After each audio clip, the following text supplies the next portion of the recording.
The excitement is almost unbearable. For 2 weeks now, we've only been thinking about this bit of the trip, and now that moment is finally here.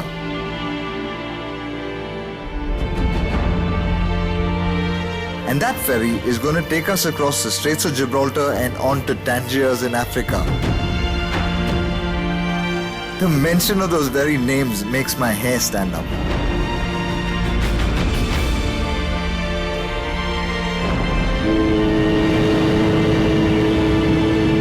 A ferry crossing across continents. What a way to enter, I say.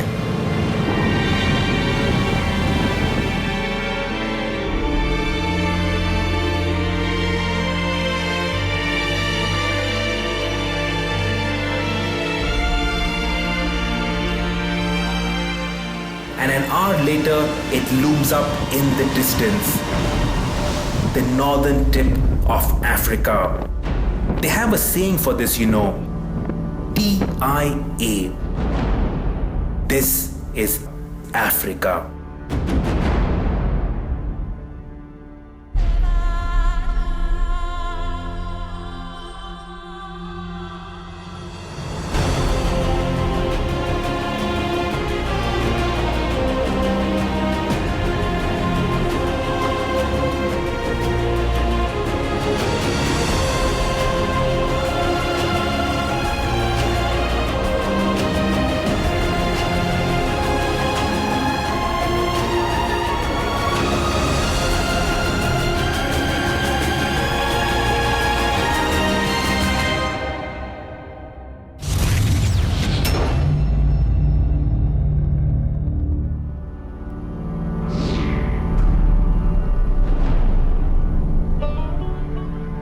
And it begins our great adventure into Africa. 30 days the European team have had the cars, and now we've got our hands on the GL and the GLA, and we're heading into Africa, into the wild unknown. Somewhere out there's the Paris-Dakar route, right? And that's been a lifelong dream for all of us, right? To go find that route, and it runs through Morocco and the Western Sahara. That's where we're going. That's what's going to make this whole trip exciting, right? Morocco is a beautiful country to be driving in, at least here at the start of our journey. The motorways are really nice, but the thing to watch out for are speed limits. On the highways, it's 120 kilometers an hour. And when they want you to slow down, they go from 120 to 100 to 80 to 40. In a span of like some 50-100 meters, and that's where the cops are. The vistas are vast and open. There's a sense of freedom that you get over here. This is Africa, and I love it.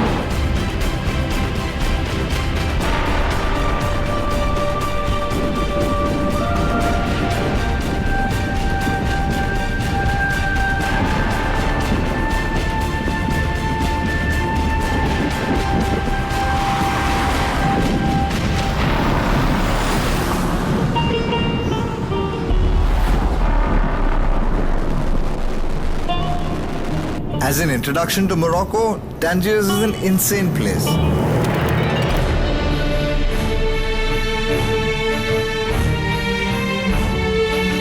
And it's got the Kasbah, the old fort with walls that date back to the very first invaders, the Romans.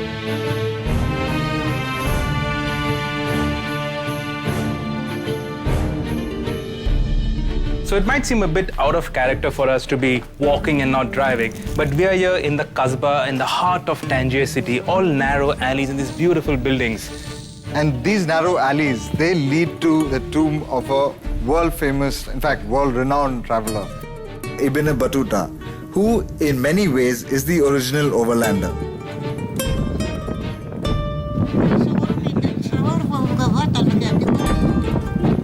He left home at the age of 21 and went to Mecca, and from then on he traveled all over the world for 29 years.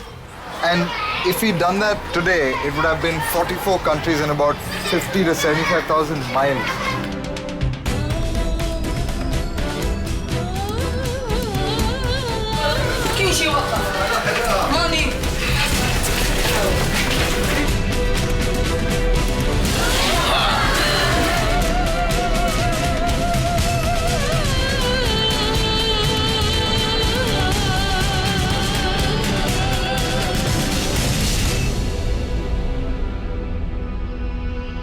So he finished his book on his world travels in the year 1355 in a place called Fez, which is somewhere not too far from here.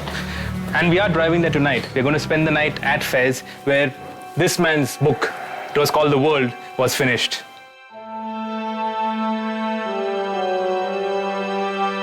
I like to think that that's what our cars are doing on this trip. In some ways, this trip is paying homage to old Ibn.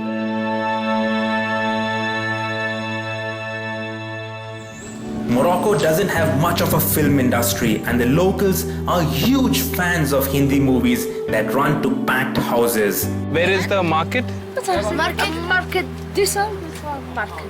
You go like this down? This one. This way or this way? This one. Okay, two ways.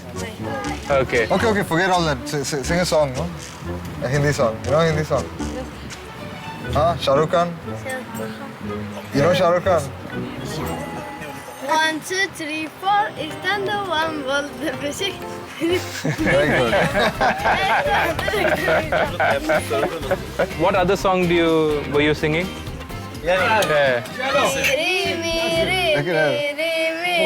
प्रेम कहानी है मुश्किल दो लफ्जों में कितना बुरी बख्श Awesome. Thank you.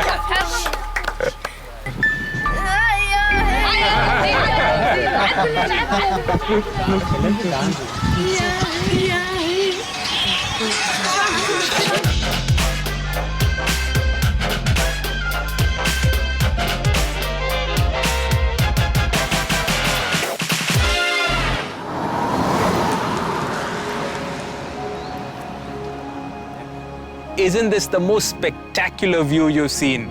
Straight behind me is Spain. To my right is Portugal. Behind those mountains on the left is the Rock of Gibraltar, and connecting the Atlantic on the left and the Mediterranean on the right is the Straits of Gibraltar. It's a historic location, not only for the view, but because this is the Haffa Rock. This is where the first Roman settlers came in the 1st century. There are also some Roman graves that were excavated at the turn of the 19th century over here. It's a beautiful place. Now, when I came to Morocco, of course, I didn't do too much research, but I didn't expect to be slapped in the face by views this spectacular.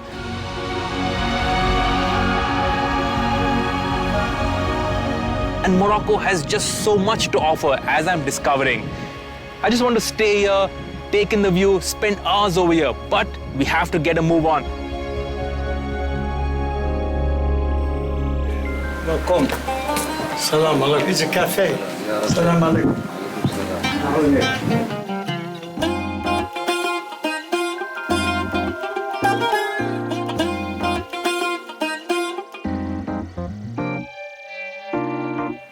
This is the thing about traveling by road. I mean, you fly somewhere, you get there, you do what you have to do, and then you fly back, you're done.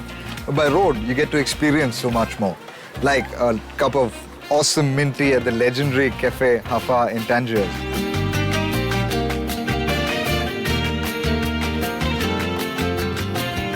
It's damn good. You also get to go to the Sahara at night, which is what we're planning to do. It's going to be the sea today, the dunes tomorrow.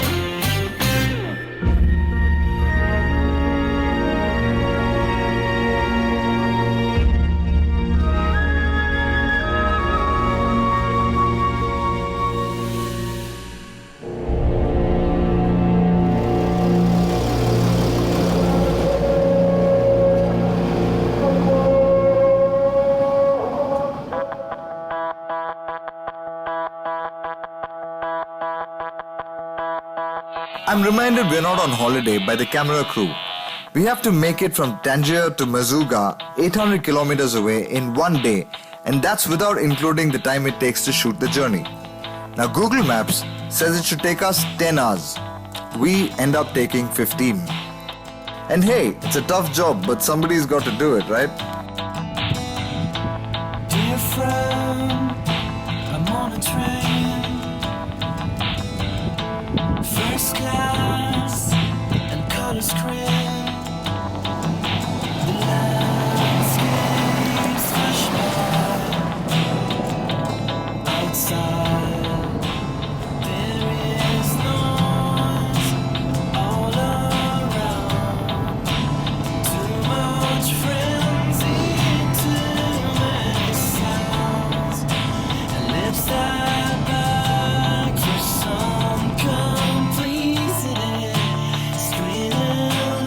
It's a beautiful morning to be driving through Morocco.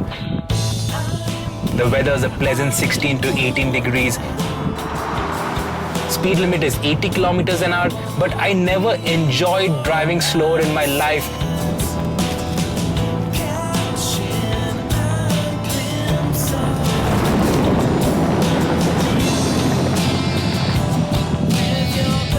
And now, as we're driving inland, everything is changing. It's becoming more arid. We are, of course, heading towards the desert, towards the Sahara Desert. And these views, my mind is blown away.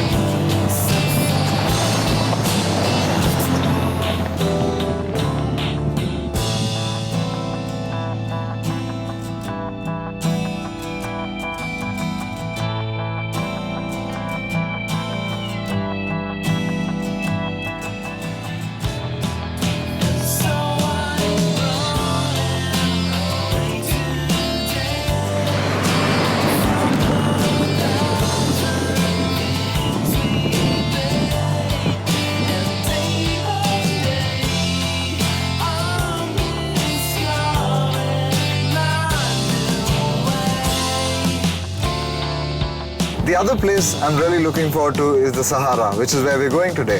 I think I'll find a sense of infinity in its sands. I think huge places like that, wide open places like that, tell you that there are bigger things in life than you. We're going to take the GL and go in because it's got four-wheel drive, and I'm going to really get a feel of the place. And there are a couple of things I have to do before taking it in, which is first lower the tire pressure, go to about 15-20 psi should be good. And a couple of rules for driving in the sand. Never lose momentum. Always climb straight up a dune, drive straight down a dune. Don't try and climb it sideways, you could roll over. And of course, don't get stuck.